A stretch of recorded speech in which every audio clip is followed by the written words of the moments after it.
आज हम 15 अप्रैल को होने वाले एलएसजी और आरसीबी के मैच का विश्लेषण करेंगे और साथ में जानेंगे कि आखिर इस मुकाबले का असली फेवरेट कौन है। हम सबसे कम अहम फेवरेट फैक्टर से शुरुआत करेंगे जो पूरे मैच के नतीजे को प्रभावित कर सकते हैं, यानी इन टीमों के head to head match record, उनकी मजबूत और कमजोर जगहों को देखेंगे और साथ ही इस मैच के खिलाड़ियों पर भी नजर डालेंगे। और हम पहुंचेंगे सबसे अहम फैक्टर तक, जो कि है बेंगलुरु का स्टेडियम, जिस पर निर्भर करेगा कि आखिर इस मैच को कौन जीतेगा। शुरुआत एक सबसे आसान सवाल से करते हैं। अभी इस समय इन दोनों टीम के फॉर्म के हिसाब से सबसे ज्यादा मजबूत किस टीम को देखा जा रहा है? इस समय एलएसजी को एक स्थिर टीम नहीं माना जा सकता, लेकिन फिर भी यह टीम काफी खतरनाक बनी हुई है। वह घर पर डीसी को हार चुके हैं, फिर आराम से सनराइजर्स हैदराबाद को हराया और उसके बाद केकेआर के खिलाफ एक मुश्किल मैच निकाल लिया, जहां उन्होंने 182 रन बनाकर आखिरकार जीत अपने नाम की। मतलब एलएसजी ऐसी टीम देखी जा सकती है जो हर मैच में स्थिर और आत्मविश्वास नजर आए, लेकिन उनमें एक और चीज साफ दिखती है, वे मैच के टिके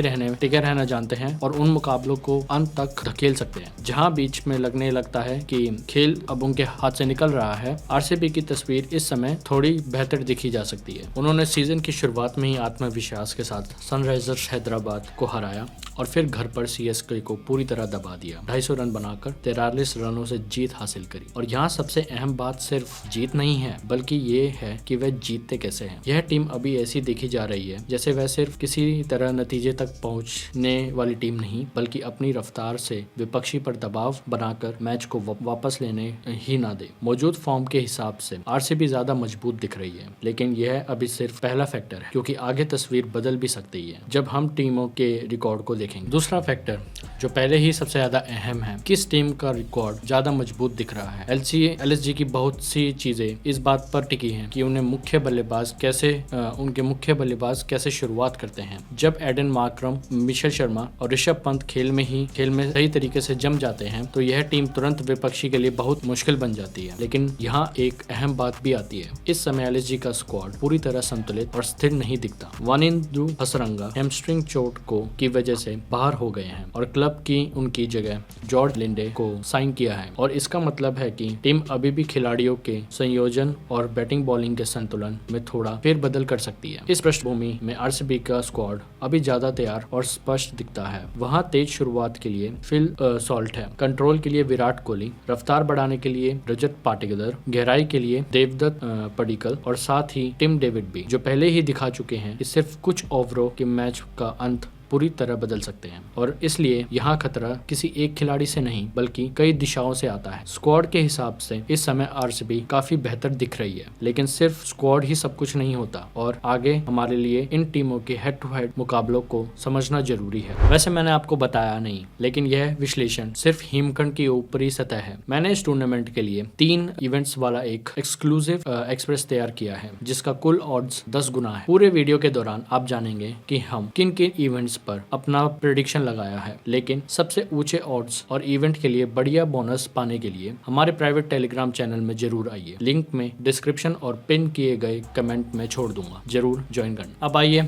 एक और बहुत अहम फैक्टर को समझते हैं। ये टीम कितनी बार आमने सामने खेल चुकी है और ज्यादा बार किसने जीता है। अगर आरसीबी के और एलएसजी के बीच खेले गए मैचों की हिस्ट्री देखें तो बढ़त इस समय आरसीबी के पास है। इन टीमों ने एक दूसरे के खिलाफ 6 मैच खेले हैं, जिनमें आरसीबी ने 4 मैच और एलसीबी ने 2 मैच जीते हैं। साथ ही सबसे हालिया हेड टू हेड मैच जो 27 मई 2025 को हुआ था, उसमें भी आरसीबी की टीम बेहतर परफॉर्म करती रही है। मतलब हेड टू हेड मैच के मामले में तस्वीर यहाँ थोड़ा आरसीबी के पास है, लेकिन फिर भी यह ऐसी जोड़ी नहीं है जहाँ पहले से ही कहा जा सके कि सब कुछ साफ है। एलएसजी के पास पहले भी ऐसे मैच रहे हैं जहां टीम ने आराम से स्क्रिप्ट पलट दी और खेल को अपनी तरफ मोड़ लिया। इसलिए यहाँ हेड टू हेड सिर्फ एक टीम को हल्का सा प्लस देता है, पूरी तरह विजेता नहीं बनाता। हेड टू हेड के हिसाब से बढ़त आरसीबी के पास है, लेकिन आगे एक और बड़ा फैक्टर आता है, क्योंकि अब हमें समझना होगा कि किस टीम के पास असल में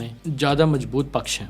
और अब हम पहुंचते हैं सबसे अहम फैक्टर में से एक पर। इस समय किस टीम के पास ज्यादा मजबूत पक्ष है। एलएसजी की सबसे बड़ी ताकत यह है कि टीम बहुत जल्दी मैच से बाहर नहीं होती है। उन्होंने यह सनराइजर्स हैदराबाद के खिलाफ दिखाया और केकेआर के खिलाफ भी। मैच चाहे मुश्किल हो जाए, एलएसजी फिर भी अंत तक टिक सकती है और वहीं से दोबारा खेल में लौट भी सकती है। मतलब इस टीम के पास जज्बा भी है और मैच को आखिरी तक पकड़कर रखने की क्षमता भी। लेकिन उनकी कमजोरी की भी साफ दिखती है। मैच के दौरान एलएसजी के खेल में गिरावट आती है और हमेशा शुरुआत के अंत तक एक जैसा अच्छा टेम्पो बनाए रखना इनके लिए आसान नहीं होता। यह दिल्ली कैपिटल्स के खिलाफ हारे हुए मैच में भी दिखा जा सकता था और केकेआर के खिलाफ भी देखा गया, जहां अच्छी शुरुआत के बाद मैच काफी मुश्किल हो गया था। आरसीबी की ताकत थोड़ी अलग है। वह अच्छी शुरुआत करना जानते हैं, मैच के दौरान रफ्तार बढ़ाना भी जानते हैं और आखिर में मैच को बंद करना भी जानते हैं। मतलब उनका दबाव लगभग पूरे मैच में होता है और अगर वह अपनी लय पकड़ लें तो विपक्षी के लिए चीजें बहुत मुश्किल हो जाती हैं। लेकिन उनकी भी एक कमजोरी है। जब कोई टीम आक्रामक टेम्पो से खेलती है तो वह इस बात पर निर्भर हो जाती है कि वही टेम्पो सच में काम भी करे, और अगर विपक्षी शुरुआत छीन ले तो आरसीबी के लिए मैच काफी असहज हो जाता है। अगर कुल मिलाकर देखें तो आज इस समय आरसीबी के पास थोड़ा ज्यादा मजबूत पक्ष है, लेकिन आगे सिर्फ बड़ी तस्वीर नहीं बल्कि वे खास खिलाड़ी ज्यादा अहम है जो सच में इस मैच का फैसला कर सकते हैं। और अब सबसे दिलचस्प और शायद सबसे अहम फैक्टर, दोनों टीमों में कौन कौन से प्लेयर्स मौजूद हैं। अगर एलएसजी की बात करें तो सबसे पहले Rishabh Pant, Mitchell Sharma, Mitchell Marsh और एडन मार्करम को देखूंगा। सनराइजर्स हैदराबाद के खिलाफ पंत ने 68 रन बनाए और नाबाद रहे और बहुत शांति से टीम को जीत तक पहुंचाए। और कोलकाता नाइट राइडर्स के खिलाफ मार्करम और मार्श की शुरुआत ने ही एलएसजी को मैच की शुरुआत में जरूरी इंपल्स दिया। मतलब अगर एलएसजी की टॉप ऑर्डर चल गई तो यह टीम तुरंत बहुत खतरनाक बन जाती है।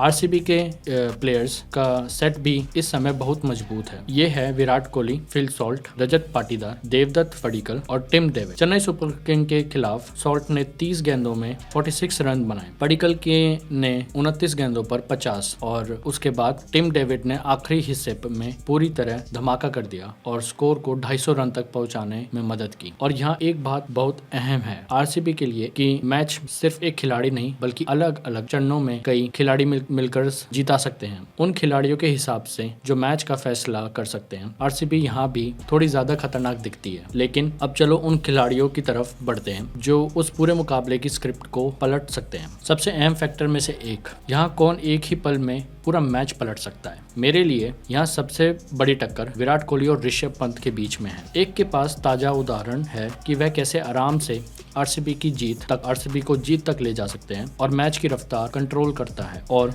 दूसरे के पास उदाहरण है कि वह कैसे मुश्किल मैच में जब खेल समस्याओं की तरफ बढ़ने लगे एलएसजी को जीत तक खींच लाता है। लेकिन अगर सिर्फ बड़े नाम की नहीं बल्कि उस खिलाड़ी की बात करें जो इस झटके में पूरे मैच का नक्शा बदल सकता है तो यहाँ अलग से टिम डेविड को जरूर हाईलाइट करना होगा। चेन्नई सुपर किंग के खिलाफ मैच के बाद यह साफ दिखता है कि अगर वह अच्छे मूड में फिनिशिंग के लिए उतरते हैं तो स्कोर बिल्कुल सामान्य स्क्रिप्ट से बाहर जा सकता है। एलएसजी के लिए ऐसा खिलाड़ी बेशक पंत भी हो सकते हैं अगर वह फिर से अपनी टीम को शांति से उस अहम मोड़ तक ले जाएं और दबाव में बिखरे नहीं। अगर उस खिलाड़ी की बात करें जो पूरा मैच तय कर सकता है तो इस मामले में आरसीबी के पास ज्यादा खतरनाक विकल्प है। लेकिन अब आगे हम उस फैक्टर को समझेंगे जो पूरी मैच को तस्वीर पर असर डाल सकता है, बेंगलुरु का स्टेडियम। और अब तक के सभी फैक्टर्स के सबसे अहम सवाल, बेंगलुरु का स्टेडियम इस मैच पर कैसे असर डाल सकता है। एम चिन्नास्वामी स्टेडियम ऐसी जगह है जहां मैच बहुत जल्दी बड़े स्कोर की तरफ जा सकता है। हम यह आरसीबी बनाम चेन्नई सुपर किंग के मैच में देख चुके हैं जहां मेजबान टीम ने 20 ओवरों में 250 रन बनाए थे और पूरा मैच स्कोर के दबाव पर टिका हुआ था। और यहाँ सबसे अहम बात सिर्फ आंकड़े नहीं है। ऐसे मैदान पर मैच बहुत जल्दी सामान्य स्क्रिप्ट से निकलकर एक टीम की तरफ रफ्तार पर जीतने जाने लगता है। अगर कोई टीम जल्दी लय पकड़ ले, रफ्तार बढ़ा दे और विपक्षी को जवाब देने पर मजबूर कर दे तो मैच बहुत जल्दी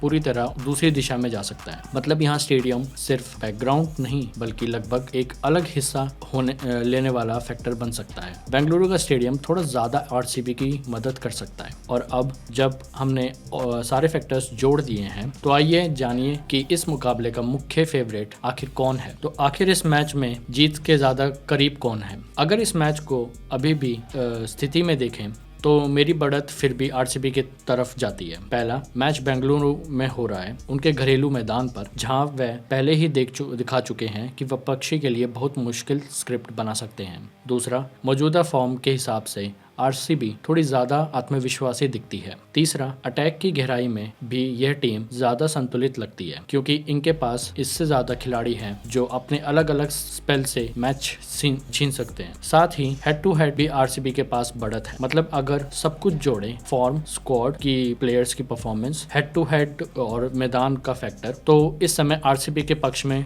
थोड़ा ज्यादा तर्क आता है। मेरा प्रेडिक्शन आरसीबी की जीत है। हमारे टेलीग्राम चैनल को भी मत भूलिए, यहाँ आपको आने वाले मैचों के लिए हमारे टेलीग्राम चैनल को भी मत भूलिए, जहां आपके आने वाले मैचों के लिए करंट इवेंट्स और उन्हीं इवेंट्स के लिए वह खास बोनस मिलेगा। सबको बाय।